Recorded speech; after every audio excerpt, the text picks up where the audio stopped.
ওম শান্তি। আজ 15 জানুয়ারি 2025 প্রাত মুরলি। বাবা আজ বলেছেন, মিষ্টি বাচ্চারা, বাবা এসেছেন বাচ্চারা তোমাদের বুদ্ধি স্বচ্ছ বানাতে। যখন স্বচ্ছ হবে তখন তোমরা দেবতা হতে পারবে। আজকের মুরলির প্রশ্ন, এই ড্রামার পূর্ব নির্ধারিত প্ল্যান কি, যার থেকে বাবারও ছাড় নেই? উত্তর, প্রতি কল্পে বাবাকে নিজের বাচ্চাদের কাছে আসতেই হবে। প্রতি দুঃখী বাচ্চাদের সুখী করতেই হবে। ড্রামায় এই প্ল্যান নির্ধারিত আছে। এই বন্ধন থেকে বাবারও মুক্তি পাওয়া সম্ভব নয়। আজকের মুরলির দ্বিতীয় প্রশ্ন, ঈশ্বরীয় জ্ঞান পড়ানো বাবার মুখ্য বিশেষত্ব কি? উত্তর, তিনি খুবই নিরহংকারী হয়ে প্রতি দুনিয়া প্রতি দেহে আসেন। বাবা এই সময়ে তোমাদের স্বর্গের মালিক করেন। তোমরা পরে দাপর যুগে তার জন্য সোনার মন্দির তৈরি করো। গীত, এই পাপের দুনিয়া থেকে বহু দূরে নিয়ে চলো। ওম শান্তি। মিষ্টি মিষ্টি আত্মারূপী বাচ্চারা, এই গীত শুনল যে দুটি দুনিয়া আছে, এক পাপের দুনিয়া আর এক পুণ্যের দুনিয়া, দুঃখের দুনিয়া ও সুখের দুনিয়া। সুখ অবশ্যই নতুন দুনিয়া নতুন বাড়িতে সম্ভব। পুরনো বাড়িতে দুঃখই থাকে, তাই পুরনো বাড়ি নষ্ট করা হয়, পরে নতুন বাড়িতে সুখে বাস করা হয়। এখন বাচ্চারা জানে, ভগবানকে কোনো মানুষ মাত্রই জানে না। রাবণ রাজ্যে থাকার জন্য একেবারেই পাথর বুদ্ধি, তমপ্রধান বুদ্ধি হয়েছে। বাবা এসে বোঝান, আমায় ভগবান তো বলে, কিন্তু কেউ জানে না। ভগবানকে না জানলে কোনো কাজের নয়। দুঃখে হে প্রভু, হে ঈশ্বর বলে প্রার্থনা করে, কিন্তু বড়ই ওয়ান্ডার যে একজন মানুষও অসীম জগতের রচয়িতা পিতাকে জানে না। তারা বলে দেয় ঈশ্বর সর্বব্যাপী, কচ্ছ মৎস্য পরমাত্মায় বাস, এইরূপ বলে পরমাত্মার নিন্দে করে, বাবাকে কত অপমান করে। তাই ভগবানও বাচো, যখন ভারতে আমার ও দেবী দেবতাদের অপমান গ্লানি করতে করতে সিঁড়ি বেয়ে নিচে নেমে তমপ্রধান হয়, তখন আমি আসি। ড্রামা অনুযায়ী বাচ্চারা বলে এই পার্ট প্লে করতে, তবুও আসতেই হবে। বাবা বলেন, এই রকম ড্রামা তৈরি হয়েছে, আমিও ড্রামার বন্ধনে আবদ্ধ। ড্রামার এই বাঁধন থেকে আমারও মুক্তি হয় না। আমাকেও পতিতকে পবিত্র করতে আসতেই হয়, তা না হলে নতুন দুনিয়া স্থাপন কে করবে? বাচ্চাদের রাবণ রাজ্যের দুঃখ থেকে মুক্ত করে নতুন দুনিয়ায় কে নিয়ে যাবে? যদিও এই দুনিয়ায় অনেক ধনী মানুষ আছে, তারা ভাবে আমরা তো স্বর্গে বসে আছি, ধন মহল বিমান সবই আছে, কিন্তু হঠাৎ কেউ রোগী হয়ে যায়, বসে বসে মারা যায়, দুঃখ হয়, কষ্ট হয়। তাদের এই কথা জানা নেই যে সত্যযুগে কখনো অকালে মৃত্যু হয় না। দুঃখের কোনো কথা নেই, সেখানে আয়ুও বেশি থাকে। এখানে তো হঠাৎ মৃত্যু হয়। সত্যযুগে এমন কথা হয় না। সেখানে কি হয় এই কথাও কেউ জানে না। তাই বাবা বলেন, কত তুচ্ছ বুদ্ধি হয়েছে, আমি এসে এদের স্বচ্ছ বুদ্ধিতে পরিণত করি। রাবণ পাথর বুদ্ধি তুচ্ছ বুদ্ধির বানিয়ে দেয়, ভগবান স্বচ্ছ বুদ্ধি বানাচ্ছেন। বাবা তোমাদের মানুষ থেকে দেবতায় পরিণত করছেন। সব বাচ্চারা বলে সূর্যবংশী মহারাজা মহারানী হতে এসেছি। মুখ্য লক্ষ্যটি সামনে আছে, নর থেকে নারায়ণ হতে হবে। এই হলো সত্য নারায়ণের কাহিনী।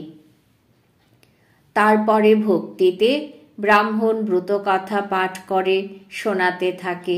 সত্যি করে কেউ নর থেকে নারায়ণ হয় না।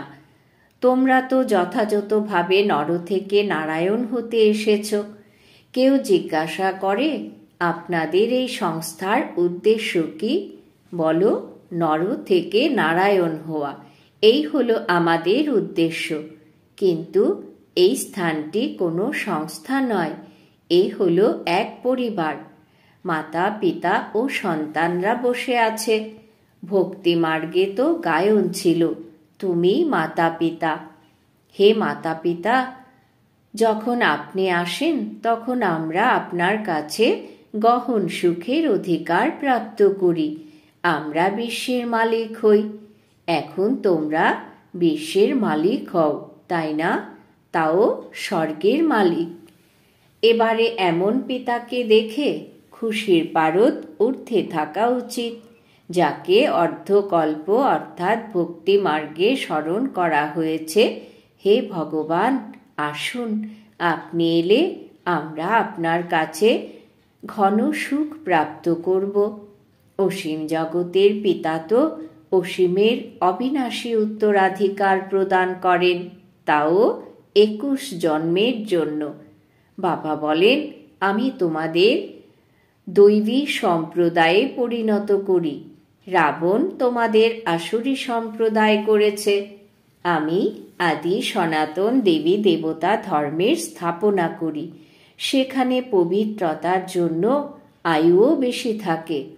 এখানে হলো ভোগী, হঠাৎ মৃত্যু হয়। সেখানে যোগের দ্বারা উত্তরাধিকার প্রাপ্ত হয়ে থাকে। আয়ুও থাকে 150 বছর। নিজ নির্দিষ্ট সময়ে একটি দেহ ছেড়ে অন্য দেহে প্রবেশ করে। তো এই নলেজ বাবা বসে প্রদান করেন। ভক্তরা ভগবানের খোঁজ করে, ভাবে শাস্ত্র পাঠ করা, তীর্থ ইত্যাদি করা এইসব ভগবানের সঙ্গে মিলিত হওয়ার পথ। বাবা বলেন, এইগুলি পথ নয়, পথ তো আমি বলে দেব। তোমরা তো বলতে, হে অন্ধের লাঠি প্রভু, আসুন, আমাদের শান্তিধাম সুখধামে নিয়ে চলুন। অর্থাৎ বাবা সুখধামের পথ বলে দাও।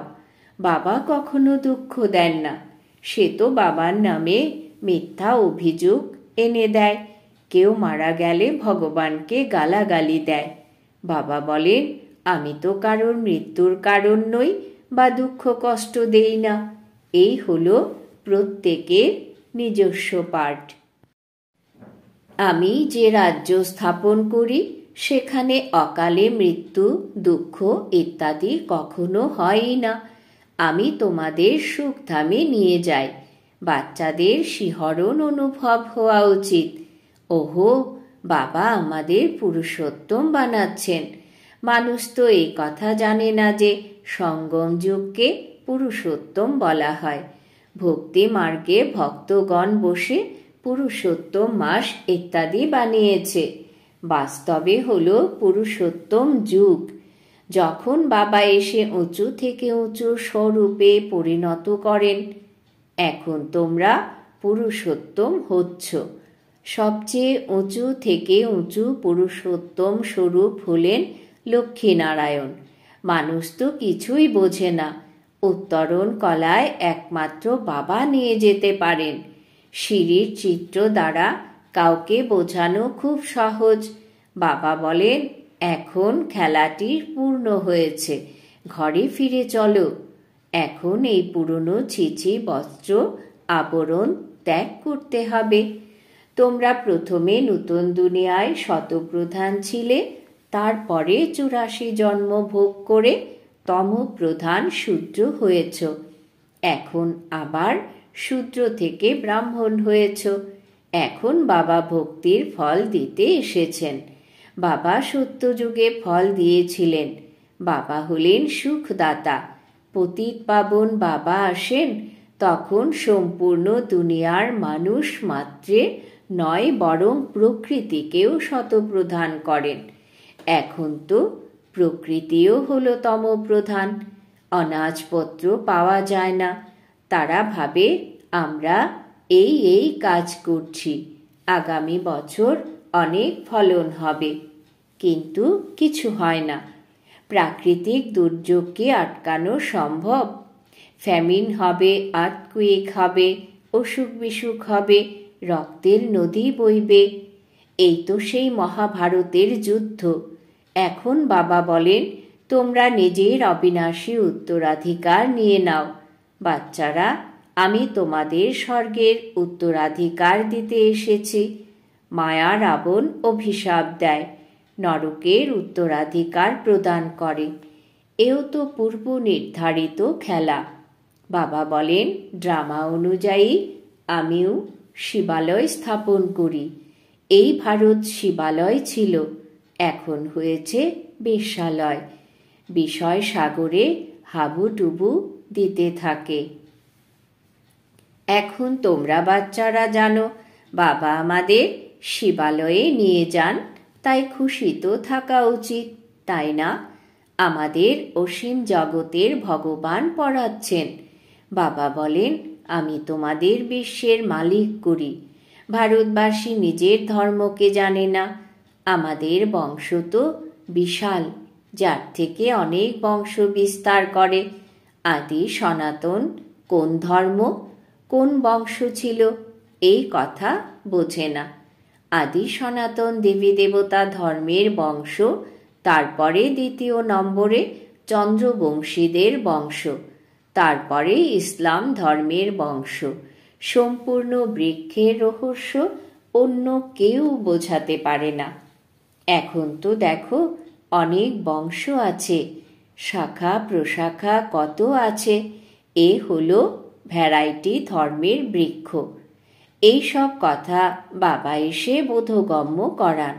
এ হলো পড়াশোনা। এই পড়া তো রোজ পড়া উচিত। ভগবান উবাচ, আমি তোমাদের রাজার রাজা করি। পতিত রাজা তো বিনাশী ধন দান করলেও হওয়া যায়। আমি তোমাদের এমন পবিত্র করি যে তোমরা 21 জন্মের জন্য বিশ্বের মালিক হও। সেখানে কখনো অকালে মৃত্যু হয় না, নিজের সময়ে শরীর ত্যাগ করে। বাচ্চারা, বাবা তোমাদের ড্রামার রহস্য বুঝিয়েছেন। বায়োস্কোপ, ড্রামা ইত্যাদি যা আছে সে সব বোঝানো হয় সহজ। আজকাল ড্রামা ইত্যাদি তো অনেক তৈরি হয়। মানুষের শখ অনেক, ও সব হলো জাগতিক লোকের, আর এ হলো অসীম জগতের। এই সময় মায়ার আড়ম্বর অনেক। মানুষ ভাবে এখন তো স্বর্গ তৈরি হয়ে গেছে, এর আগে এত বড় বড় বিল্ডিং ইত্যাদি ছিল নাকি? এখন তো কত অপোজিশন আছে। ভগবান স্বর্গ রচনা করেন তো মায়াও নিজের স্বর্গ প্রদর্শন করে। এই সব হলো মায়ার আড়ম্বর। এর ফল অর্থাৎ পতন হতেই হবে। মায়া কত জবরদস্ত, তোমাদের সেসবের থেকে মুখ ফিরিয়ে নিতে হবে। বাবা হলেন দিনের নাথ। এই সময় ধনীদের জন্য স্বর্গ, গরিবরা নরকে রয়েছে। অতএব এখন নরকবাসীদের স্বর্গবাসী করতে হবে। গরিব মানুষ অবিনাশী উত্তরাধিকার নেবে, ধনী মানুষ তো ভাবে আমরা স্বর্গে বসে আছি। স্বর্গ নরক তো সব এখানেই। এই সব কথাগুলি এখন তোমরা বুঝেছ। ভারত কাঙাল হয়েছে। ভারতে বিশাল ধনী ছিল, একটি মাত্র আদি সনাতন ধর্ম ছিল। এখনো কত পুরনো জিনিস বের করতে থাকে, বলে এত বছর পুরনো জিনিস। হাড় ইত্যাদি বের করে, বলে 1,00,000 বছরের। এবারে 1,00,000 বছরের হাড় কোথা থেকে বেরোতে পারে? সেসবের দামও অনেক রাখে। বাবা বোঝান, আমি এসে সবার সদ্গতি করি, ব্রহ্মার দেহে প্রবেশ করে আসি। এই ব্রহ্মা হলেন সাকারী, ইনি সূক্ষ্মবতনবাসী ফেরেশতা হন। উনি হলেন অব্যক্ত, ইনি হলেন ব্যক্ত। বাবা বলেন, আমি অনেক জন্মে শেষ জন্মে আসি। যিনি 1 নম্বর পবিত্র, তিনি নম্বর 1 পতিত হন। আমি এনার অর্থাৎ ব্রহ্মার মধ্যে আসি, কারণ ব্রহ্মাকেই নম্বর 1 পবিত্র হতে হবে। ইনি নিজেকে বলেন না আমি ভগবান, আমি অমুক। বাবাও বোঝেন আমি এই দেহে প্রবেশ করে ব্রহ্মার দ্বারা সবাইকে শতপ্রধান করি। এখন বাবা বাচ্চাদের বোঝান, তোমরা অশরীরে এসেছিলে, তারপর 84 জন্ম নিয়ে পার্ট প্লে করেছ। এখন ফিরে যেতে হবে। নিজেকে আত্মা নিশ্চয় করো, দেহ অভিমান ত্যাগ করো। শুধুমাত্র স্মরণের যাত্রায় থাকতে হবে, অন্য কোনো কষ্ট নেই। যে পবিত্র হবে, নলেজ শুনবে, সেই বিশ্বের মালিক হবে। বিরাট এই স্কুল। যিনি পড়াচ্ছেন তিনি পিতা। তিনি নিরহংকারী হয়ে পতিত দুনিয়ায় পতিত দেহে আসেন। ভক্তি মার্গে তোমরা তারই জন্য কত ভালো সোনার মন্দির তৈরি করো।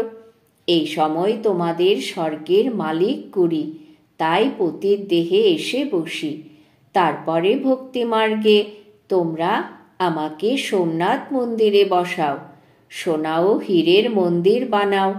কারণ তোমরা জানো আমাদের স্বর্গের মালিক করেন, তাই তোমরা আপ্যায়ন করো। এই সব রহস্য বুঝিয়েছেন। ভক্তি প্রথমে অব্যভিচারী, পরে ব্যভিচারী হয়। আজকাল দেখো মানুষেরও পূজা করা হয়। গঙ্গা নদীর তীরে দেখো শিবহোম বলে বসে যায়। মাতারা গিয়ে দুধ ইত্যাদি অর্ঘ্য দেয়, পূজা করে। ব্রহ্মা বাবা নিজে এইসব করেছেন। নম্বর 1 পূজারী ছিলেন, তাই না? ওয়ান্ডার, তাই না?